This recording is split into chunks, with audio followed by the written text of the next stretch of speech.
Students welcome in BBVN online class. हम पढ़ रहे थे डाकिये कहानी कुंवर सिंह की जुबानी। कुंवर सिंह यहाँ पे अपनी जुबानी ही अपनी जो कहानी है वो बता रहे हैं, क्योंकि ये एक डाकिये हैं जो डाक वितरण करने का कार्य करते हैं।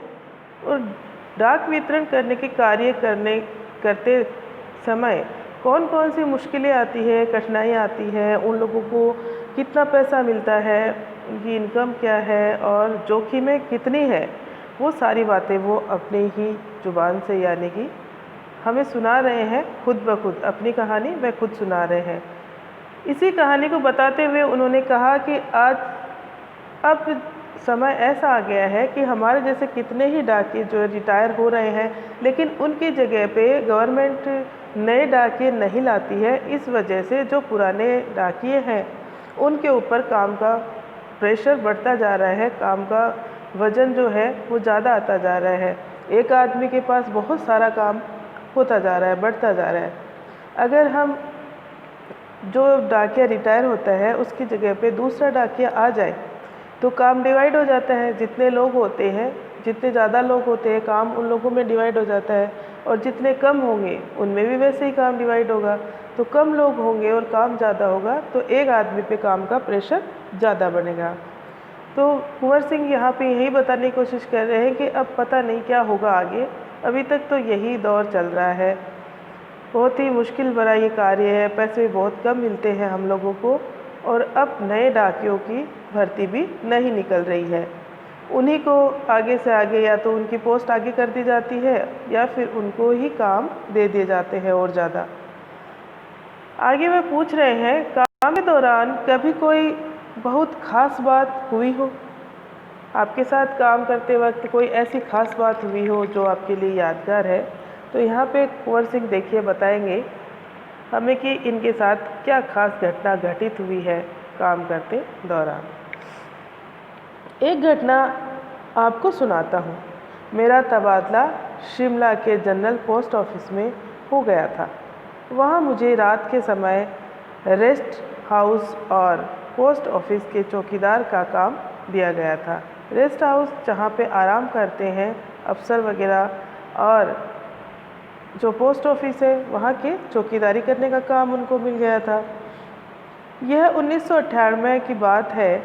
29 जनवरी की रात लगभग 10:30 बजे थे। बाहर से किसी ने पोस्ट ऑफिस का दरवाज़ा खटखटाया। मैंने पूछा, कौन है? बाहर से आवाज़ आई, दरवाज़ा खोलो, तुमसे बात करनी है। मैंने दरवाज़ा खोला तो अचानक 5-6 लोग अंदर घुसे और मुझे पीटना शुरू कर दिया। मैंने पूछा, आप मुझे क्यों पीट रहे हैं? उन्होंने कोई जवाब नहीं दिया और मुझे पीटते रहे। ऑफिस की लाइटें बंद कर दी।